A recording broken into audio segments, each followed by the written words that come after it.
Ready, 2, 1, go. All right. Welcome to Downright Capable Show, changing the way others view Down syndrome. My name's Brian Herndon, and I'm here with my co-host, Marla Marasco. We have a very exciting show today, but before we get started, I want to let you know that if you or someone that you know if you know someone that would benefit from our show, please make sure to share it with them. And if you're watching live or on the replay, please comment below and let us know where you're tuning in from. We love to see where everyone's at. So with no further delay, Marla, let's jump right into our show. Would you mind introducing our guest today? Sure. So I am excited to introduce everybody to Sandra McElwee.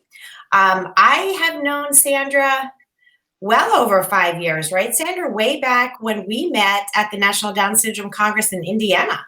So that was more than 5 years ago. Yeah. So I met Sandra and her son, Sean, and everybody probably knows Sean from the award-winning show Born This Way. And make sure not to miss the Christmas special this Wednesday night. Oh, is that what it is? Okay, good. I actually thought I missed it, so I didn't want to miss it. So everybody watch the Christmas special this Wednesday. But Sandra and her son, Sean, I'm never good at this, selling this book. You see my little tab, Sandra?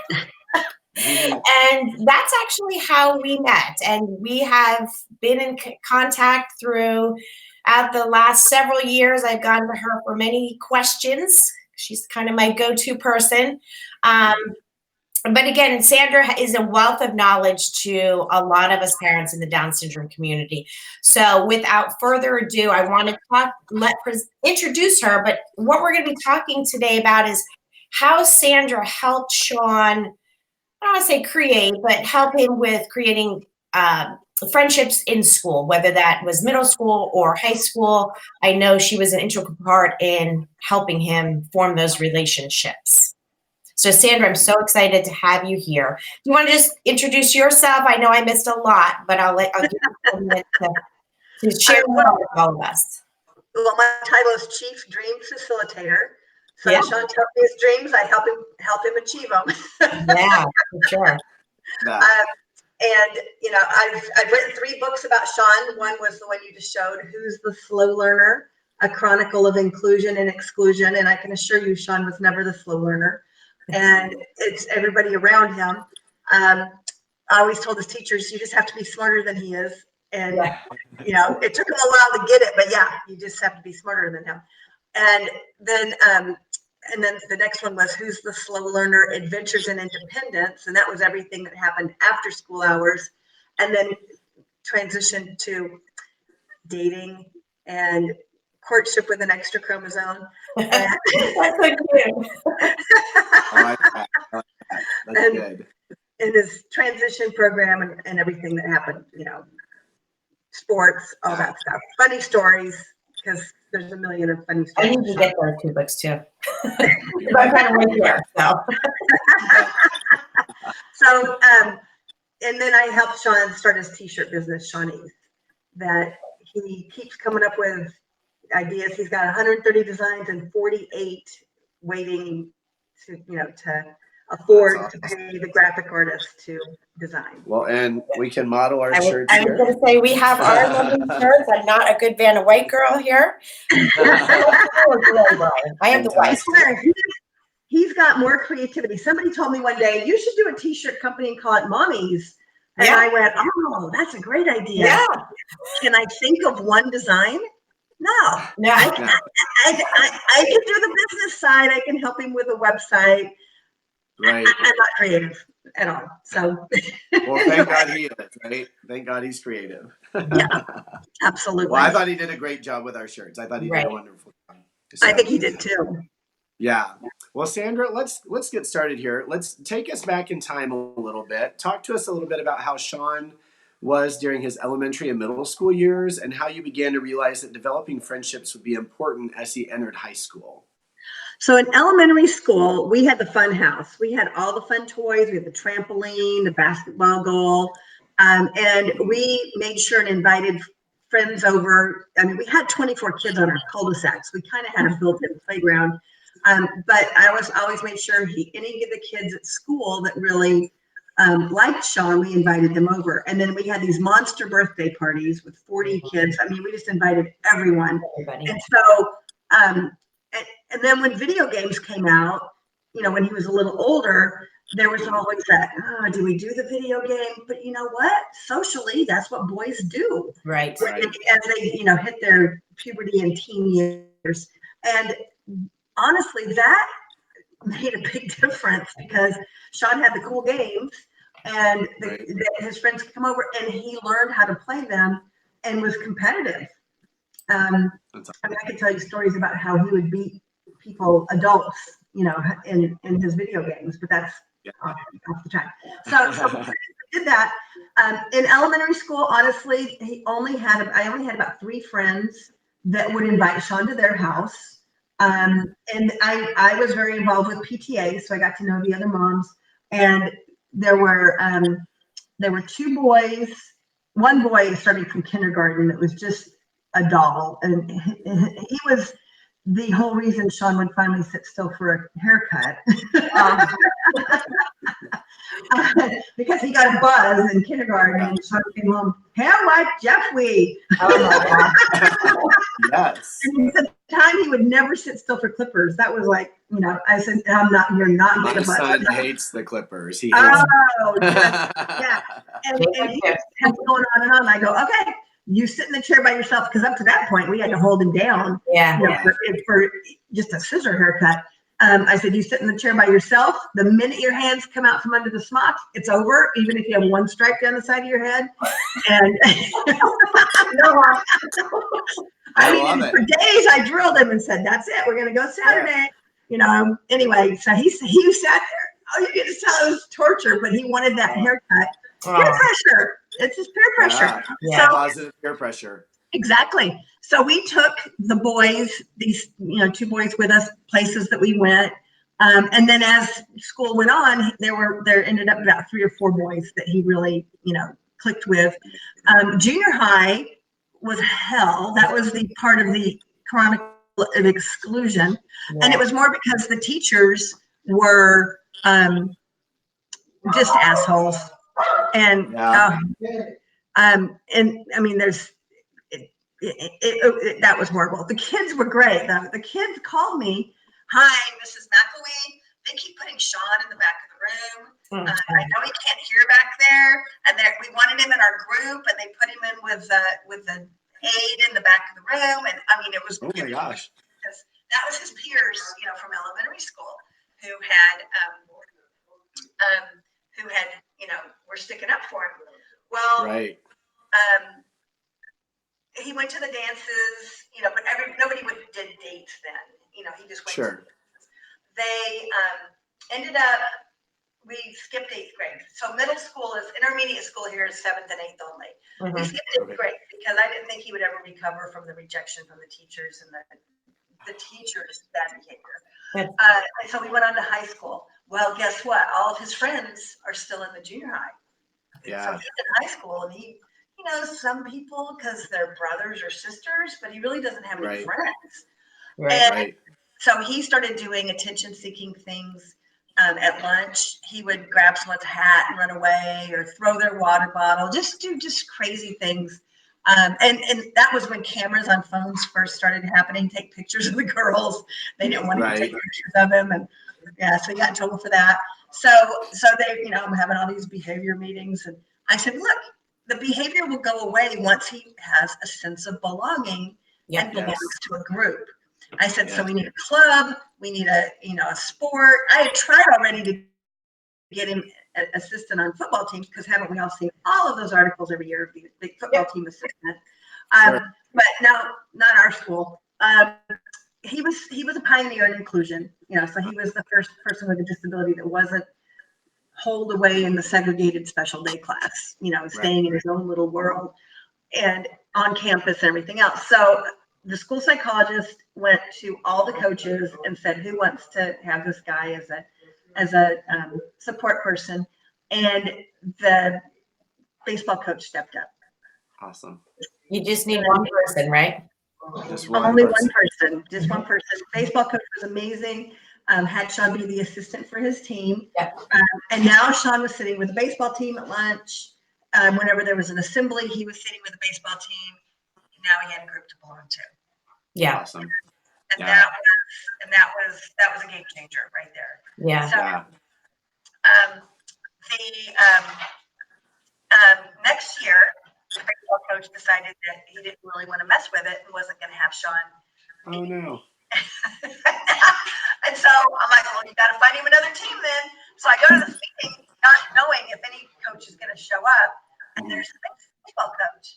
And I go, what are you doing here? And he goes, Sean's going to be the assistant for my team, because when I told the boys he wasn't going to be, they beat me up. Yeah. Yeah. And I found out they sent letters. They had their parents. Good for them. I mean, they really went to bat for him. Awesome. That's wonderful. That's Good wonderful. for them. We all need friends like that, even us. Yeah. So that was so special, so amazing.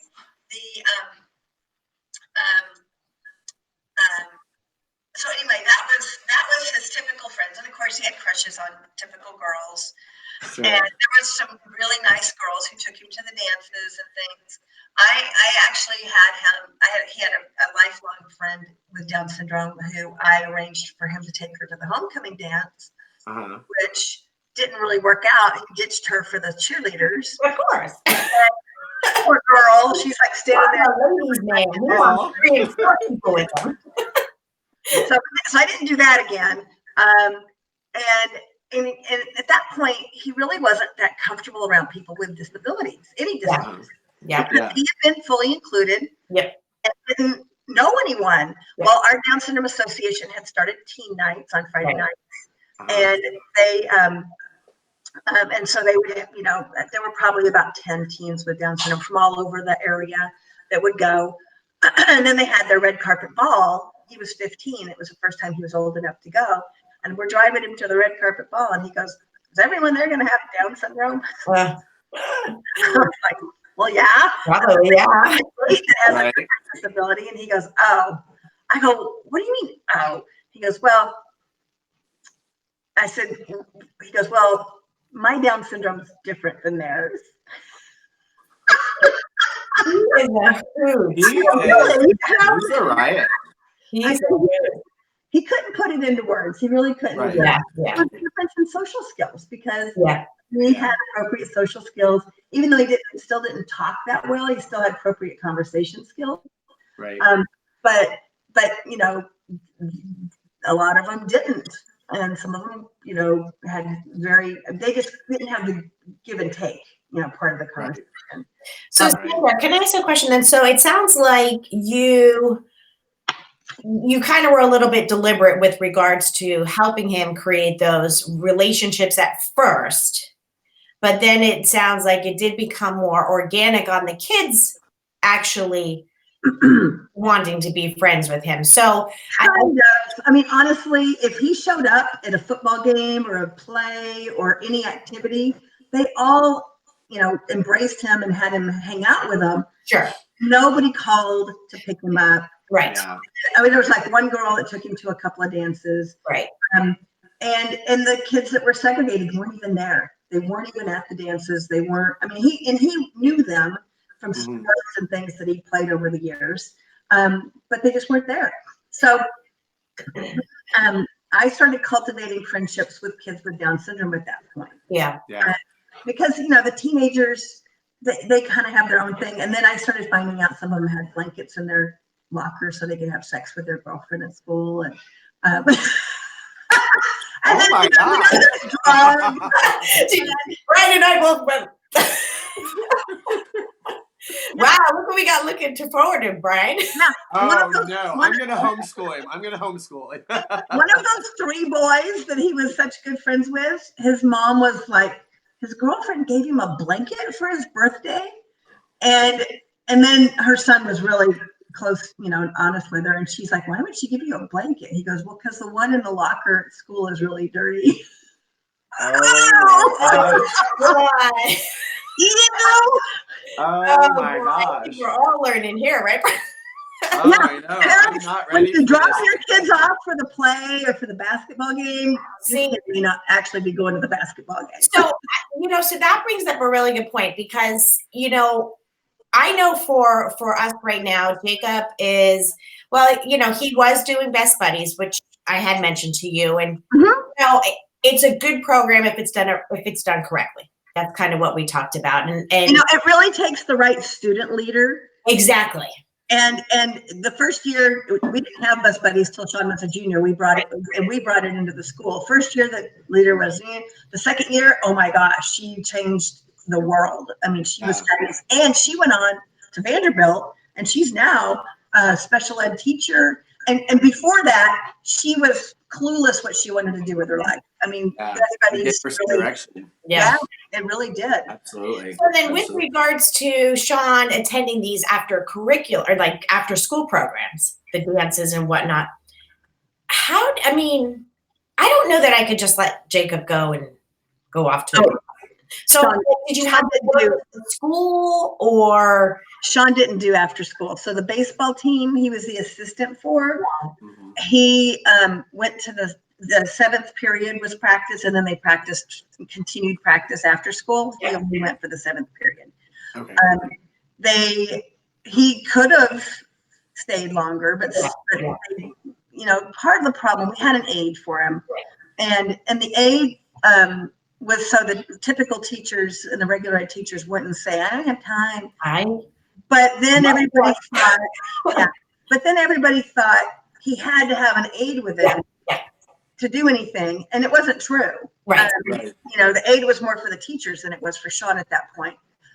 He never got to go on the bus to the baseball games, away games, and when he was at the home games, they had him. They played music, as they were changing the field. One team's coming off the field and the other team's going on, and Sean pushed the button on the iPod. That was his job. But see, what's interesting is I had to be there. They wouldn't let him do that. I'm there too, Sandra. That's what. But I think, in all honesty, it actually is a good thing, because when we did this last year, where Jacob is the manager of the basketball team, the 8th grade basketball team, and we worked with them last year, and I get it, it was new, and we were working out bumps in the road and whatnot. But the school insisted that it was after school, he had to have someone with him. So then the para went with him. Well, we come to find out that Jacob wasn't doing anything with the basketball team. He was playing basketball with the para. So we were like, no, that is not going to happen anymore. So we literally, I hate to say it, but kind of went right to the coach and kind of bypassed the school. And we kind of told him what we wanted Jacob to do. So Jacob has his phone and he's working like 5 minutes, coach, when they're doing their drills and stuff. But I'm sitting there, but I'm off, I'm on the side. And periodically I'll be like, okay, the coach said 10 minutes, not 5. So I'm helping Jacob change the phone to 10 minutes, but I'm pretty much hands off. But it's been really going really well. And he doesn't go to the away games, but he will be going to, he'll be a part of the home games, and he'll be sitting on the bench, and I don't really know what he's going to be doing at that point. But it does take a lot of commitment on parents. It does. They really want their kid to be part of that social community at school. Yeah, it really does. I was going to say that intentionality is so important. And Sandra, it sounds like, like inviting people over for birthday parties and you having the fun house, you're the place kids want to be, and that's great. But so talk to us a little bit about just like how you began to foster some of those intentional friendships as the group got a little smaller and a little bit more, I guess, intimate, as far as just being more friends and less just acquaintances. How did you foster those friendships? Well, we actually started fostering more friendships with kids with disabilities. So we had friends. Rick, my husband, coached sports teams, baseball, soccer, flag football, all through Sean's life. So there was one mom who had a daughter, and there were 3 or 4 other girls with disabilities, and she would take them and go do things. I had Sean, and then there were 3 or 4 boys with Down syndrome that I would take and go do things, but their parents didn't reciprocate. Yeah. And so it was coming up on summer, same year, 15, age 15, coming up on summer. And her and I looked at each other at the end of the baseball season and went, I'm not taking these kids everywhere this summer. Right. And she's like, and I'm not doing it either. So we said, we got to come up with some way to kind of force the other parents to do something, right? Right. So we came up with the idea of Cool Club. Well, the kids named it. We didn't have the name for it initially. And so what we did was we took, and we ended up with 16 families, which was too much. Yeah. But every person had to plan an event on a weekend. So we got a calendar out and everybody picked a weekend. And it didn't matter if it was Friday or Saturday or Sunday or when it was, but you had to plan something for everyone to do. Go to the movies, go bowling. Somebody took the kids to the Globetrotters, go to the beach and do a bonfire. I mean, just, whatever you want to do. And then you had to email out the invitation by Tuesday. Everybody had to reply by Wednesday if they were going or not, and they had to RSVP yes or no. And then this person, and then everybody paid for themselves. Whoever was hosting didn't have to pay for everybody. Right. And then we would go. Well, we usually ended up with about half the crew because there's other things going on with families, or they were out of town, or had some other activity. So you'd end up with about 8 kids to do fun stuff. And that is still going on 11 years later. Wow. Is Sean still part of it though? Or is he? Pardon? Is Sean still a part of that, or is he? Yes. Initially, I was the administrator, and then when Born This Way happened, I just didn't have time. Right. So another mom picked up the ropes and became administrator of it. And all it is basically, okay, the next rotation's coming. Here's the calendar. Pick a date. And then just a reminder, hey, your next weekend, don't forget to send out your invite. And this is families of kids with disabilities or a mix? It's all disabilities, but different disabilities. I think right now we have 10 because over time people have dropped out. And so of the 10, I think 5 have Down syndrome, some have autism, and a couple have some weird diagnosis I can't even pronounce. So Sure. Yeah. Well, that's wonderful. And that really, again, spreads the responsibility, if you will, for getting some of those things to be done.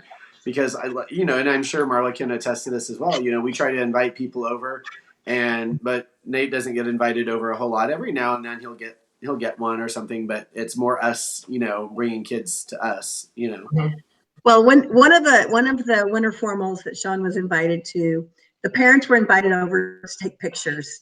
So I go over there, and they're taking a limo. And so I'm over there taking pictures, and the host of the party had, I want to say, Diet Coke and Sprite. But this one boy keeps walking around with a Sierra Mist can. I'm like, why does he have a different, right? Yeah. I was there. They were going out to one of the boys' cars and filling it with vodka. And so that's why he had a different can, but if he'd had a half a briny to take in one of the cans from, the party, so it wouldn't have been so obvious. Right. And of course we all knew, all knew. And I was okay. They were taking a limo. If they'd have been driving, I'd have taken Sean home right that minute. Right. I hate to say it, but that's typical behavior. I kind of did it myself. It happened. I mean, do you like it? No, but yeah. I did it myself in high school. I was.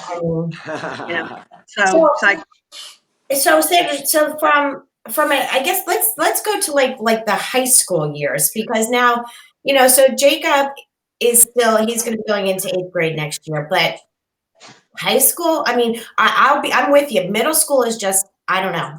It is just just write it off. It's weird for everybody. It doesn't be having a good feel. But we get to high school, and then obviously there's a lot more happening. But there's 2 things that are happening socially.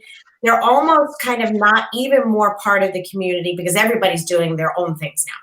And then academically, they're also, so it's kind of a 2-pronged question. So socially, how did you kind of keep those relationships going for Sean? And then from an academic perspective, what did it stay academic, I guess is the question, Okay. So sadly, because I pushed him ahead a year, most of those relationships didn't remain. I mean, they're still acquaintances. If we're out and we see them, they're like, what's Sean up to? Every once in a while, I'll get a messenger message from one of them. Hey, I saw that show Sean's on. That's so cool. Oh, cool. But they're messaging me. They're not messaging Sean. Yeah. So it's kind of disappointing, And the hardest thing was they all went off to college away. So it wasn't even like they were still in town. Yeah. So through church, Sean's made friends with people who've stayed local that maybe were at different schools and things like that. But most of his friendships now truly are with people with disabilities. Well, and I think, and that's what I was going to say is like and I'm not saying that we all don't push for inclusion because we need to. It's 99% of us all know that that's important for our kids. But we also know that that's important from a young age. But then realistically, even for kids that are, typical peers, I can tell you that you'll ask the girl next door and she's like, no, I'm not friends with her anymore. So I have 3 friends that I remain friends with. I have 2 that have been my best friends for life. And so it's just natural behavior, but I think it's what did you say to Sean when he didn't really have those relationships? Like, was he upset about it? Was he just, did he wonder why, hey, so-and-so's not coming around anymore? I don't know. It's kind of hard to get inside his head. I think we just make new relationships because that's the way it works for everybody, right? I mean, we make new friends.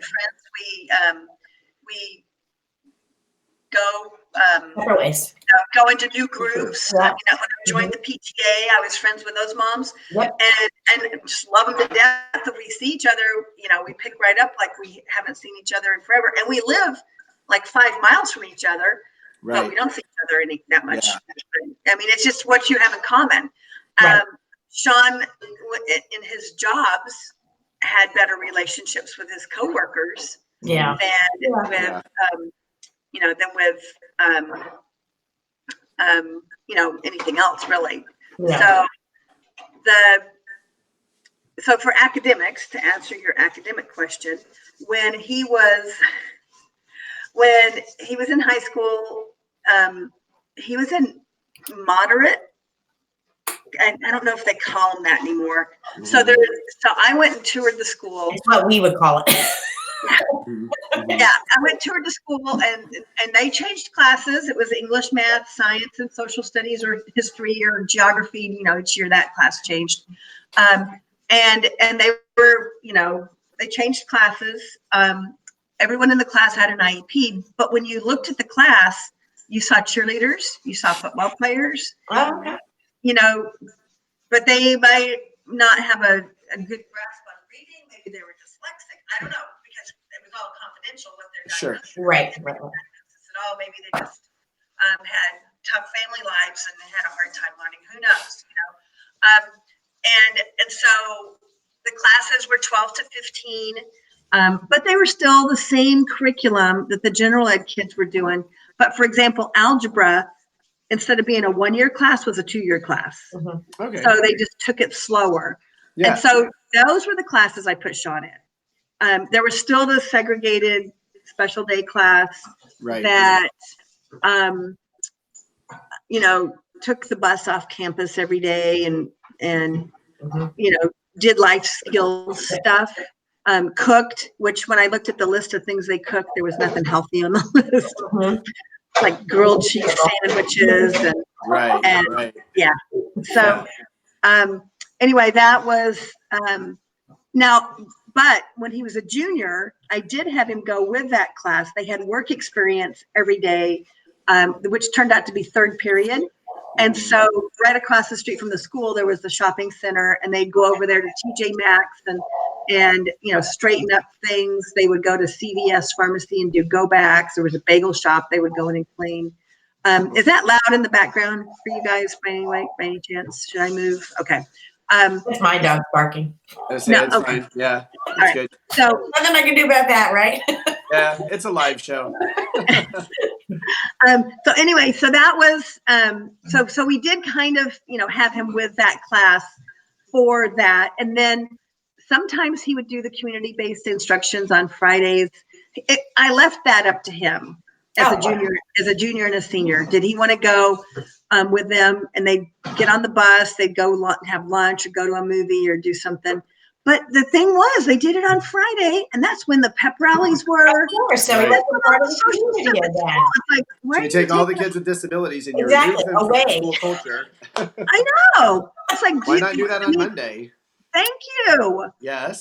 I swear, it was like, who's the slow learner? Yeah, Exactly. exactly. So Anyway, Sandra, so that was, and then we tried to get Sean in every typical elective. If I could have just put him in all electives and skipped academics in high school, that would have been cool. But we, Right. since he was the first student, it was kind of hard. Yeah.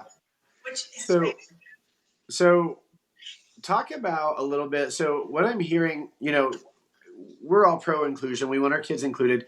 But yet I feel like sometimes, and I'm just going to be real honest here, it feels like a double-edged sword sometimes, because when you get to be older, all those kids go off to college and they leave, and then you're left with nobody. And like my son, he's not around a lot of kids with disabilities, and so he doesn't really have a whole lot of friends in that community.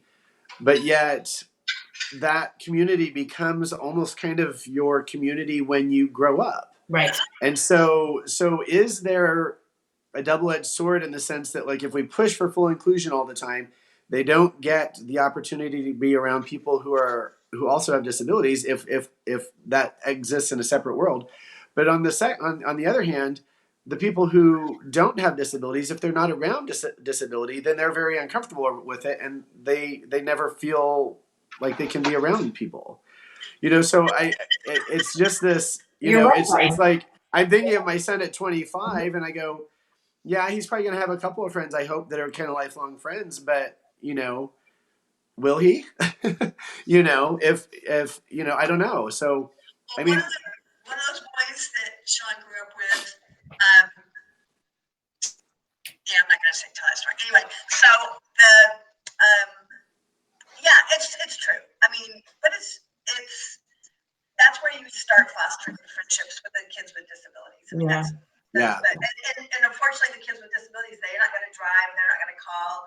You have to call the parents. You have to say, hey, I'm going to take them to a movie this weekend. You want to go?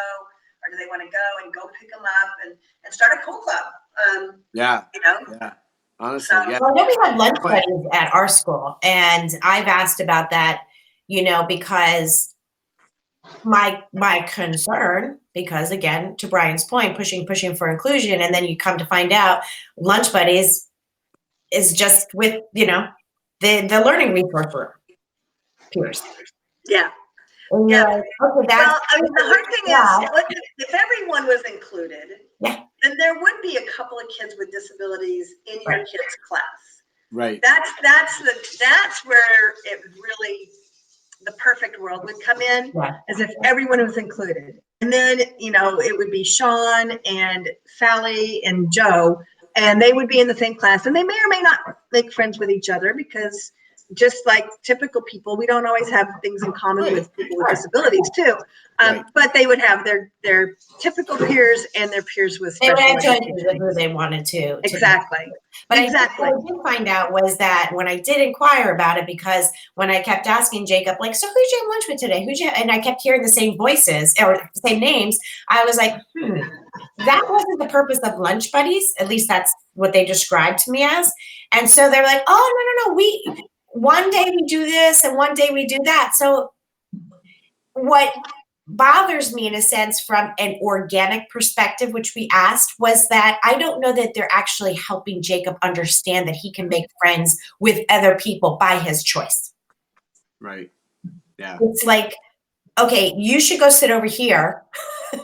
And now today you're going to go sit over here. I mean, that would confuse the heck out of me. So it's like, try to make that more of a natural, like, hey, who do I want to hang with today? Especially in the lunchroom, because that's the most social probably time of the kid's day, and it's not really natural. And Yeah. I don't know how to foster it any differently, because you got, what, 20 minutes to eat by the time you get into the line and out of the line and then sit down, and they're like, okay, go sit over here. And you're like, okay, you know? Right. Right. Yeah, that's Right. kind of But you don't know, like at 25, if they're going to know that it's okay to make those friends because someone hasn't said to them, go make that friend, right. you know? Yeah. Yeah. It will happen. Yeah. It will happen. And it's, I mean, even socially at the age of puberty, it's tough for all kids to make friends. Yeah. You know, I mean, girls are, you know, vying for attention, and What happened with my phone today, but Brian looks like he's frozen. Brian, wake up. oh, it looks like I ask you, Sandra, because this is like, I said to you, I want to understand the relationship with the girls, because like we're doing our due diligence, you know, reading the puberty book to Jacob, and we haven't really gotten to that friendship chapter. But what's happening is that he's doing certain things. Hey, Brian, you're back. Are you there? Yeah, I'm there. You know, he's doing froze. things to, I don't know, get that reaction from the girls. And, you know, they're trying to be nice, but they are uncomfortable. And, you know, the spatial thing is not happening as good. And, you know, we talked to Hey, this. Marla and Sandra, can you hear me? We can hear Okay, you, Brian. I can't hear you, so I'm going to close out and come back. Okay. Okay. So, I mean, I think it's like, you know, we asked the school to purchase that Circles curriculum. And so we just started that. But, you know, we haven't really sat down and had that conversation or asked Jacob. But it's like, I have to ask, how did that conversation come about with John? I mean, because it's here. Well, do you have Terry Cohenhoven's book, Boyfriends and Girlfriends? No. Okay. I hear you. Did we Can you lose hear Sandra? us? Can you hear us now? Brian, can you hear us now? Uh-oh, I think Brian's got internet issues. Poor guy. Okay, Terry Cohenhoven's book, Boyfriends and Girlfriends. Are you Can back, you hear Brian? me? We can hear you. Can you hear us? I guess Did not. we lose Sandra? No, I'm right here. All right. I don't know what's happening. Technical stuff, man. It's great when it works, but All right, I will make you keep chatting. I'll be back. Okay. So get Terry Cohenhoven's book, Boyfriends and Girlfriends. It's written in third grade level, so most of our kids can read it themselves. Okay. And it talks about how to tell if somebody likes you. Okay. Or if they're just a friend. Right. And she breaks it down so beautifully. You know, you see someone and you get a tingly feeling inside. Yeah. Right. And you, you know, and you attracted to them, but are they also interested in you? Correct. And it talks about conversations and things they say, and that you can tell by what they say and the way they act and body language and all kinds of stuff. So get that book, read it to him, let him read it himself. And I think, you know, that'll help a lot. I wish that had been around back right. And Sean was younger, because I had to keep saying, you know, we kind of drilled it into him. You can date when you're 18, you can get married when you're 30, and you can have sex after you get married. You know, we kind of like set the parameters. So at 15, he started dating. Obviously that rule went out the window.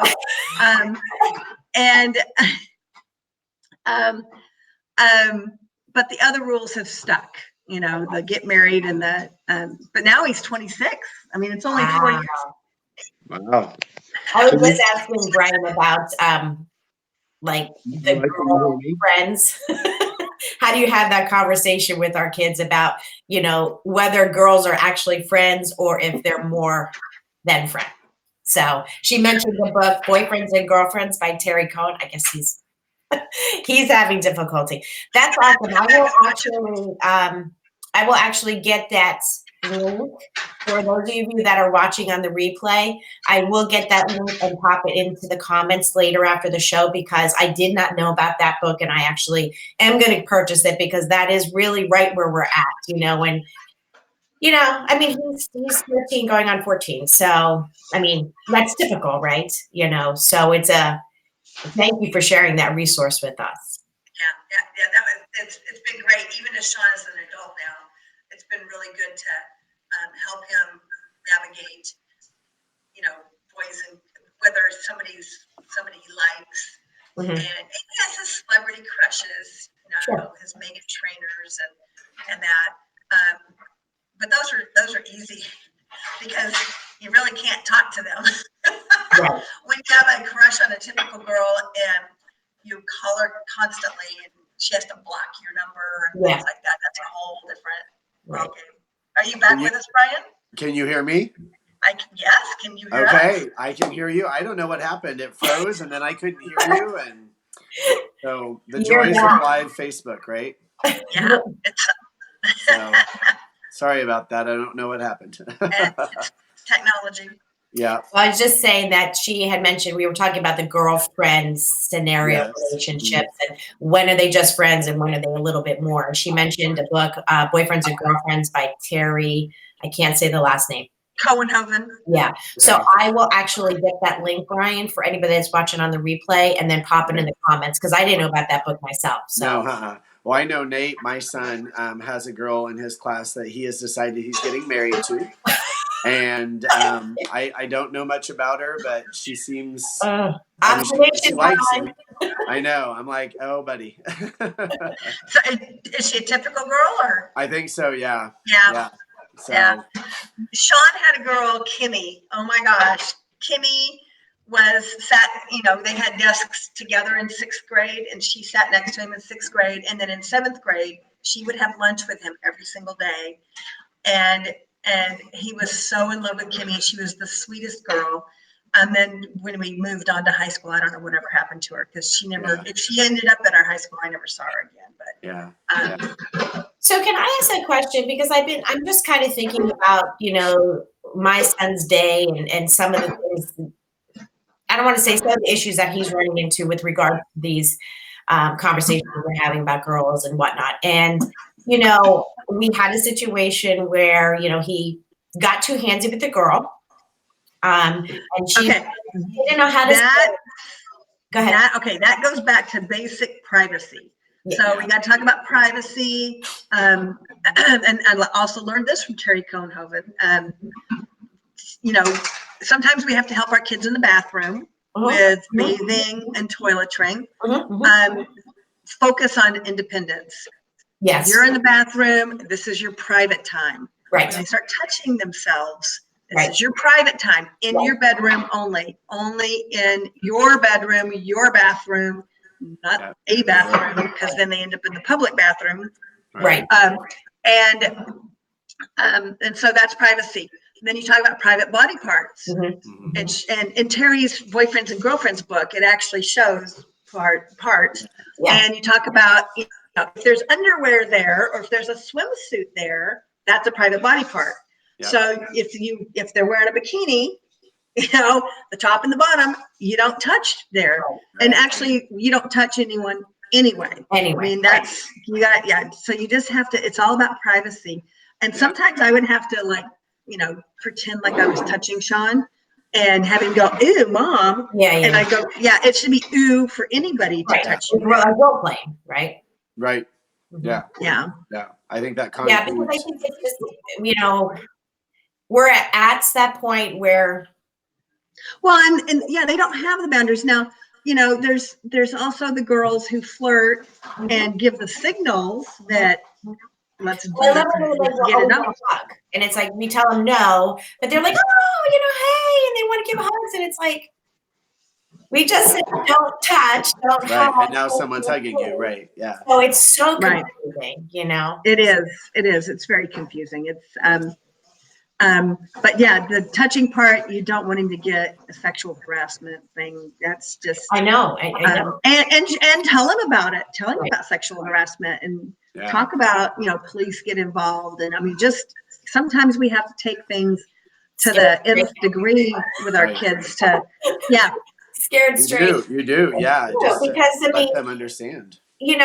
That's the whole point is like they think they're being nice and maybe they misinterpreted the girlfriend relationship, the cues that were coming from whoever. Well, and watch their phones. Yeah, I have been.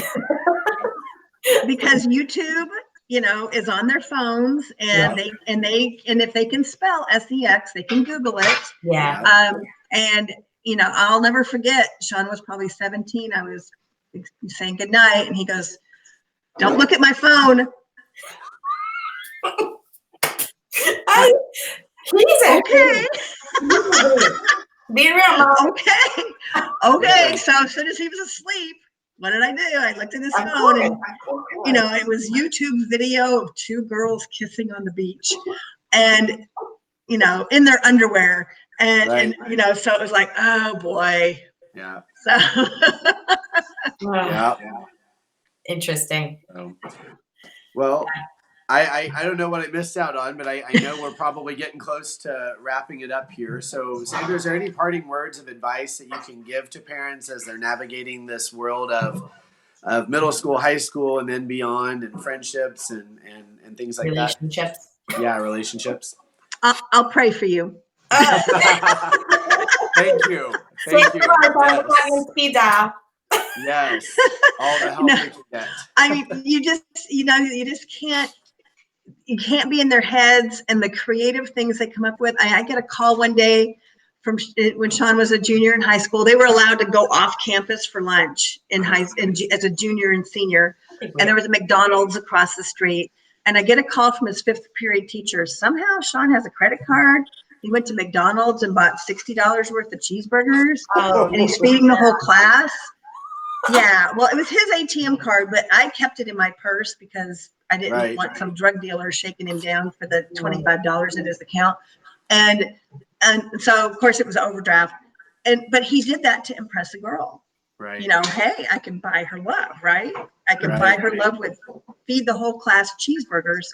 And and so, I mean, there would always be weird stuff like that he would do. And he'd be like, where did you even think of that? Really? Yeah. So, and he had a date to a best buddies dance. I was driving the van with two bucket seats in the middle. Him and the girl were like leaned over kissing. And then all of a sudden I get, Sandra, Sean touched my boobies. No other mom knows when their son copped their first feel. Right. So. Oh, man. Yeah, and then I thought, well, they were leaning over. Maybe it was kind of a accident. They hit a box. And so as I'm telling Sean to apologize and telling her to hit him, and I said, Sean, was that an accident? And he goes, nope, on purpose, Mom. He is so funny. Oh, golly. So so we had to have a talk about, He's in a relationship now? Yes, he currently is, and he keeps his hands to himself now. He's learned, when we got to the girl's house, her dad was in the front yard. Yes. Good. Reminded him you can only touch those parts after you get married. Yeah. That's right. And you know what? The most effective thing is really the other kid telling them to knock it off. Yeah. We can tell them all day long, but if a girl is feeling uncomfortable, she just needs to get in his face and go, stop it now. Yeah. No, I agree. I don't like that. Mm-hmm. And that really, that's the most effective. And that's probably going to be the thing that they remember the most, not the mom or the dad. Oh, yeah. Well, because it's shocking and embarrassing. They almost kind of need that smack in the face, like, don't touch me, Right. Embarrassment is a fabulous teaching tool. It's very effective. So, well, let me give the girls permission. If this is happening, tell them tell them what to say, what your child's going to understand, and say you just really it's really important that you say you're making me uncomfortable. You're standing too close. Right. We're just friends. We're just friends. I think that's the key thing that needs to really be expressed a lot for our kids. Like, what is the difference between a friend and a girlfriend? And Right. I really need to have a clear line of what those two different relationships are. Right. You know? Yeah. I think it's tricky. You should have Terry Cohenhoven on. She's That'd the probably expert. be a good one. Yeah. Yeah. Well, and honestly, for typically developing boys, I think sometimes it gets confusing. So. Well, especially, I would chaperone the dances, and I mean the girls, I think were buying their outfits at Fredericks of Hollywood, not at, I mean they looked like they were somebody asked me, what do the girls wear? What kind of clothes? And I said, pretty much if you look at Hooker Central, that's what they're wearing. I mean, the shortest dresses, the scoop necks, and they'd have these like 4-inch heels, halfway through the night, all the shoes were on the tables because they were barefoot. Right, because you can't dance. It's just for picture. You can't walk. Yeah, they were just for a picture. Exactly. Exactly. Yeah, walk in that. Right. Yeah, absolutely. Well, I know I have the thing crawling across. If there's any questions anybody has, because we do have some viewers on. So if there's any questions that you have of Sandra, just post them in the comments, and I can relay them over to her. Brian, did you want to just speak about our shirts? Yeah. So if you are interested in a shirt that Sean has designed, you can go to our website, and I think, Marla, you're going to just put that in the comments. Yep. And then if you want to enter the code DRC15, you can get 15% off that order. Now, they will not be shipped in time for Christmas, but they make a great gift and just a great way to brag about your child. Yes, absolutely. So DRC15, you get 15% off.